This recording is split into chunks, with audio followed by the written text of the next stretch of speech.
হঠাৎ করেই সবকিছু পরিবর্তন হয়ে গেল। বিএনপির নেতাকর্মীরা অপেক্ষা করেছিল প্রায় সম্ভবত 14-15 বছর পর জনাব তারেক রহমানের স্ত্রী ডক্টর জুবাইদা তিনি বাংলাদেশে আসবেন, সাথে শাশুড়ি বেগম খালেদা জিয়া। সবকিছু ঠিকঠাক ছিল, রেডি ছিল। হুট করেই ওনার 5ই মে বাংলাদেশে ফেরার যে তারিখটা সেটাকে ইমার্জেন্সি বদলে ফেলা হলো 6 তারিখ। ঘটনার প্রেক্ষাপট আসলে কি? হেডিং দেখেছেন যে আমরা যে হেডিংটা দিয়েছি যে হাসিনার কেবিন ক্রু, মানে শেখ হাসিনার কেবিন ক্রু খালেদা জিয়ার ফ্লাইটে। দৈনিক যুগান্তর তারা এই শিরোনামে যে নিউজটা দিয়েছে যে এখানে চাঞ্চল্যকর কিছু ঘটনা ঘটেছে। মানে উনি যে বিমানটায় করে আসবেন সেই বিমানের মধ্যে কিছু ঘটনা বা সেখানে কিছু অ্যাক্টিভিটিস বা সেখানে যারা দায়িত্বরত আছেন এই বিষয়গুলোকে ফোকাস করে ওনার যাত্রা একদিন পেছানো হয়েছে। পাশাপাশি তিনি আপনার কাতারের আমিরের যে এয়ার অ্যাম্বুলেন্স সেটাতেই ফিরে আসার সিদ্ধান্ত নিয়েছেন। কি আসলে ঘটল দর্শক? বিএনপি চেয়ারপারসন বেগম খালেদা জিয়ার সোমবার বিমান বাংলাদেশ এয়ারলাইন্সের একটি ফ্লাইটে লন্ডন থেকে বাংলাদেশে ফেরার কথা ছিল। ওই ফ্লাইটে দায়িত্ব পালনের কথা থাকলেও আজকে যখন নিউজটি করছি মধ্যরাতে সেখান থেকে সরিয়ে দেওয়া হয়েছে দুজন ক্যাবিন ক্রুকে যারা বিমানের ভেতর দায়িত্ব পালন করেন। তারা হলেন আল কুবরুন নাহার কসমিক এবং মোহাম্মদ কামরুল ইসলাম বিপন। কেন তাদেরকে সরিয়ে দেওয়া হলো যে এই ফ্লাইটে বেগম খালেদা জিয়া যাবেন? বিমান সূত্র বলছে নিরাপত্তাজনিত শঙ্কা এবং রাজনৈতিক সংশ্লিষ্টতার অভিযোগের ভিত্তিতে এই সিদ্ধান্ত নেওয়া হয়েছে। এখন রাজনৈতিক সংশ্লিষ্টতা সম্ভবত তারা আওয়ামী লীগের সাথে কোনো না কোনোভাবে কানেক্ট আছে অথবা আশীর্বাদ পুষ্ট। আপনার গতকালকে সন্ধ্যায় লন্ডনের হিথ্রো বিমানবন্দর থেকে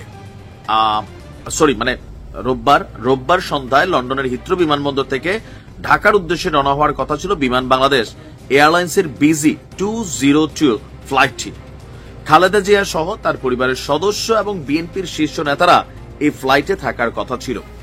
আগাম প্রস্তুতি হিসাবে আপনার ওই ফ্লাইটে চিফ পার্সার নিশি, ফ্লাইট পার্সার আল কুবরুন নাহার কসমিক, তারপর হচ্ছে ফ্লাইট পার্সার মোহাম্মদ কামরুল ইসলাম বিপন এবং জুনিয়র পার্সার রিফাজের নাম চূড়ান্ত করে বিমানের ফ্লাইট সার্ভিস বিভাগের সংশ্লিষ্ট ইউনিট। তবে গোয়েন্দা তথ্যে তাদের রাজনৈতিক সংশ্লিষ্টতা এবং ভিআইপি যাত্রীর নিরাপত্তা এখানে সম্ভাব্য ঝুঁকির কথা উঠে এসেছে।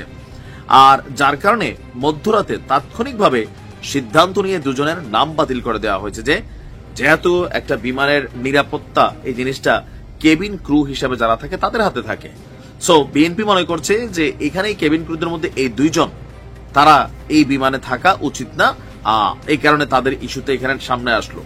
ফ্লাইট সার্ভিস বিভাগ তাদের নাম অন্তর্ভুক্তিকরণ এবং পরে ফ্লাইট থেকে সরিয়ে দেওয়ার বিষয়টিও নিশ্চিত করেছে। তাদের বক্তব্য ফ্লাইটে কসমিক এবং বিপনের পরিবর্তে শেষ মুহূর্তে ফ্লাইট পার্সার ডিউক এবং ফ্লাইট স্টুয়ার্ডেস আনহারা মারজানকে পাঠানো হয়েছে। বিমান বাংলাদেশ সূত্র বলছে গোয়েন্দা তথ্য উঠে এসেছে আল কুবরুন নাহার কসমিক নিয়মিত ক্ষমতাচ্যুত প্রধানমন্ত্রী শেখ হাসিনার বোন শেখ রেহানার ফ্লাইট পরিচালনা করতেন। এটাই হচ্ছে এখানে মূল সমস্যা। ইভেন আওয়ামী লীগের নেতাদের সঙ্গে ঘনিষ্ঠতা বজায় রেখে সরকারি সুবিধা ভোগের অভিযোগও রয়েছে তার বিরুদ্ধে। চাকরি জীবনে তিনি 18 বার কারণ দর্শানোর নোটিশ পেয়েছেন।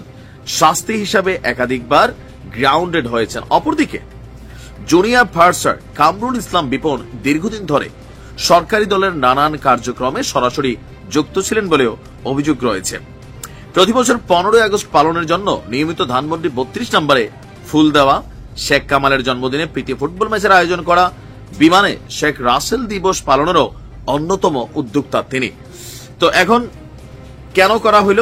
ওই যে তারা আওয়ামী লীগ পরিবারের সাথে খুবই কানেক্টেড এবং কি তেলবাস, এটাও বোঝা যায়। কারণ এই যে ধরেন ফুল দেওয়া, প্রীতি ম্যাচ, এগুলো হচ্ছে শেখ হাসিনার কাছে ভালো হওয়ার একটা ইস্যু ছিল এবং কি অবশ্যই এখান থেকে নানান সুযোগ সুবিধা তারা গ্রহণ করছে। যার কারণে বিএনপি মনে করছে না ভাই এই দুজন ক্রু বা এরা থাকলে সমস্যা, এই ফ্লাইটে আসা যাবে না। তো পরবর্তী সময় ওনার ইয়েটা ক্যান্সেল হয়েছে। আর যতদূর আমি তথ্য পাচ্ছি গণমাধ্যম বলছে, সূত্রগুলো বলছে যে কাতার আমিরের যে মানে এয়ার অ্যাম্বুলেন্স সেটাতে করে বেগম খালেদা জিয়া দেশে ফিরবেন এবং বাকি সদস্যরা হয়তো বা ওই অ্যাম্বুলেন্সে করে আসবেন অথবা বিমান বাংলাদেশে আসবেন। 5 তারিখ আসছেন না, 6 তারিখ তিনি আসছেন। ভালো থাকুন। আসসালামু আলাইকুম।